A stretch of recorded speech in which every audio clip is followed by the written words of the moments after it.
எல்லோரும் எப்படி இருக்கீங்க? நம்ம ஸ்கூல் லீவ் விட்டாச்சு. எப்படா ஊருக்கு கிளம்பலான்னு நிறையா பேர் வெயிட் பண்ணிட்டு இருந்திருப்போம். அதே மாதிரி நாங்களும் தான் கிளம்பிட்டோம்.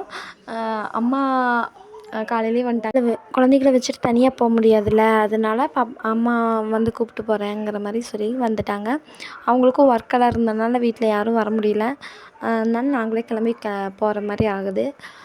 சரி அப்படின்னு ஒரு ஐடியாவில் போயிட்டோம். பார்த்தா அப்புறம் பஸ்ஸு போய் வெயிட் பண்ணி எல்லாம் பண்ணிகிட்டு இருக்கிறதுக்கெல்லாம் ரொம்ப கஷ்டமாக இருந்துச்சு சொல்லிவிட்டு அப்படியே கார் புக் பண்ணியே வந்துட்டோம். அதனால் ரொம்ப குஷியாகிட்டாங்க 2 பேரும். பார்த்தாலே தெரியும் உங்களுக்கே.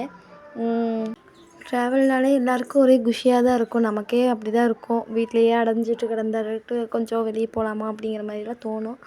அது மாதிரி தான் எல்லாத்துக்கும் இருக்கும். கொஞ்சம் ஃப்ரீயாகவும் இருந்துச்சு காரில் போகிறனால. பாப்பாங்களுக்கும் கொஞ்சம் கஷ்டமாக இருக்காது. வெயில் டைமுங்கிறதுனால பார்த்திங்களா, பாதியிலேயே எல்லாரும் மட்டை ஆகிட்டாங்க. அது மாதிரி குழந்த பிறந்து, அதாவது மேரேஜ் ஆகிறதுக்கு முன்னாடியெல்லாம் நான் தூங்கிட்டு தான் வருவேன். இப்போ குழந்த பிறந்ததுக்கப்புறம் அந்த கன்சீவ் ஆகும்போதுலேருந்து ஃபஸ்ட்டு பாப்பாவுக்குருந்து இப்போ வரைக்குங்க ட்ராவலில் நான் தூங்கியே ரொம்ப நாள் ஆச்சு. யாராவது ஒருத்தங்க 1/2 மணி நேரம் வச்சுக்கோங்க, நான் தூங்குறேங்கிற மாதிரியே ஃபீல் பண்ணுவோம். அந்தளவுக்கு அந்த ஒரு ட்ராவலில் தூங்குறது சுகமே தனியாக இருக்கும். அதெல்லாம் மிஸ் பண்ணி ரொம்ப நாள் ஆச்சுங்க. அப்புறம் அது மட்டுமா, சாப்பிடும்போது பாத்ரூம் போயிருங்க. ஒவ்வொரு விஷயம் நம்ம செய்யும்போதெல்லாம் அதுக்கு ஆப்போசிட்டாக தான் பண்ணுவாங்க. நமக்கு ப்ரெஷர் தான் அதிகமாகும். இந்த மாதிரி டைம்லலாம் நல்லா சப்போர்ட் பண்ணால் வீட்டில் இருக்கவங்களாம் கொஞ்சம் ஃபீல் ஃப்ரீயாக இருக்கும். எனக்கு ஃபஸ்ட் பாப்பாவுக்கு ரொம்ப ப்ரெஷராக இருந்தது. இப்போ செகண்ட் பாப்பாவுக்கு இப்படி தான் இருக்கணுங்கிற மாதிரி ஓரளவுக்கு மைண்ட் செட் நல்லாவே ஃப்ரீயாக இருக்கேன். பரவாயில்லையா இருந்துச்சு. சப்போர்ட் பண்ணுங்கள் எல்லோரும். அப்புறம் போய் அவள் தூங்கிட்டே தான் இருந்தால் கொஞ்சம் நேரம். அப்புறம் விளையாடிட்டு அடுத்த நாள் நாங்கள் பார்க்கு போகலாம் பிளான் பண்ணோம். பார்க்குக்கு கிளம்பியாச்சு. இந்த ரோடே நான் வந்து ரொம்ப நாளாகவே வந்ததில்லை. ஏன்னா நான் பாப்பா வச்சு வீட்டில் இருப்பேன். அம்மா தான் பெரிய பாப்பா கூப்பிட்டு வருவாங்க.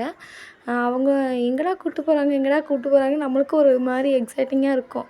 நம்ம அந்த ஊர்லேயே இருந்துட்டு இந்த சைடு நான் சுற்றி பார்க்குறதுக்கெல்லாம் டைமே இல்லை.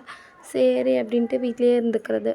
சரி நம்ம இன்றைக்கி போகலாம் அப்படிங்கிற மாதிரி கிளம்பியாச்சு. ரோடே சூப்பராக இருந்துச்சு. நீட்டாக ஒரு கார்டனுக்குள்ளே போகும்போது நல்லா அந்த ஒரு ஃபீல் ஃப்ரீயாக நல்லா இருந்துச்சுங்க. அதுவும் அந்த டைம் என்ன கிளைமேட்னால் மழை வர மாதிரியே இருந்தது. ஆனால் வரல. சரி இருந்தாலும் சரி போய் பார்ப்போம், ஒரு வாக்கிங் மாதிரி போயிட்டு வருவோம் அப்படிங்கிறனால அடுத்த நாள் ஊருக்கு வந்த அடுத்த நாளே நாங்கள் கிளம்பி சாயந்தரம் வந்தோம். பார்த்தோம்னா நல்லா நீட்டாக இருந்துச்சு. என்ட்ரன்ஸ்லேருந்து எல்லாமே கொஞ்சம் ஓரளவுக்கு கவர் பண்ணி எடுத்தேன்.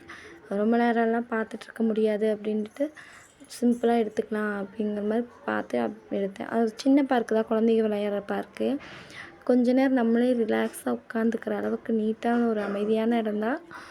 நல்லா இருந்துச்சு. நான் ஃபஸ்ட் டைம் பார்த்தோன்னா எனக்கு கொஞ்சம் ஃபீல் ஃப்ரீயாக பிடிச்சிருந்துச்சு. நல்லா இருந்துச்சு. கொஞ்சம் அமைதியாகவும் இருந்துச்சு. பார்த்தாலே உங்களுக்கு தெரியும். நல்லா நீட்டாக இருந்துச்சு. மெயின்டெனன்ஸ் எல்லாம் நீட்டாக பண்ணியிருந்தாங்க.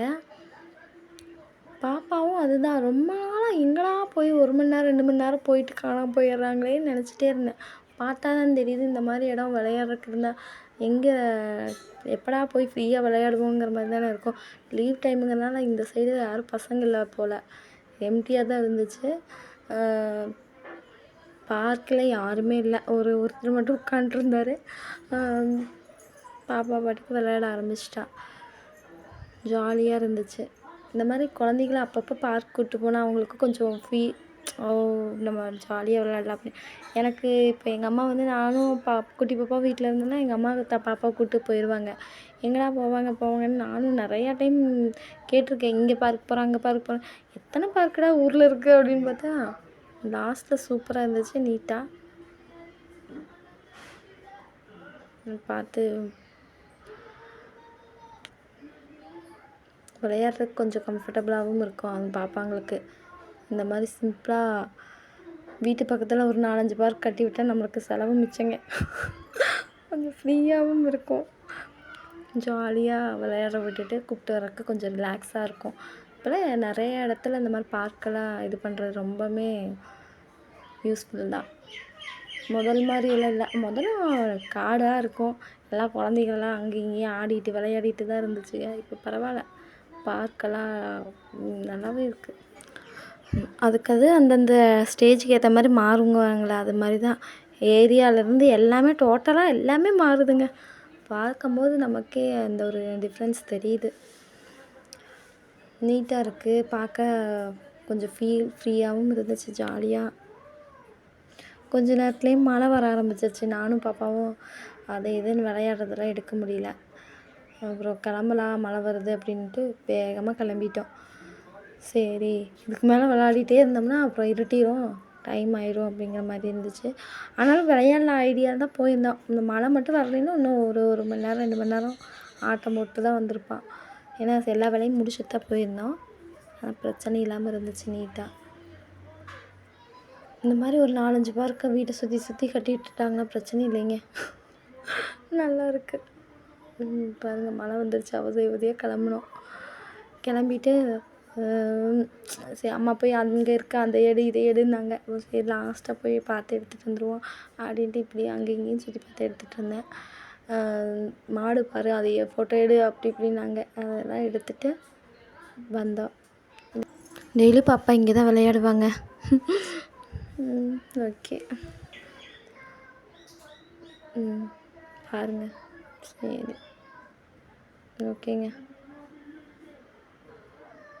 பாய். அப்புறம் லாஸ்ட்டாக மழை வரும்போது என்ன மழை வந்துச்சு இல்லையான்னு தெரியணும்ல, அதனால் இந்த எடுத்தோம். கொடை பிடிச்சிட்டு 3 பேரும் வந்தனால பாப்பா பாருங்கள் கொடை எப்படி பிடிக்கிறான்னு. பாய் எல்லாருக்கும்.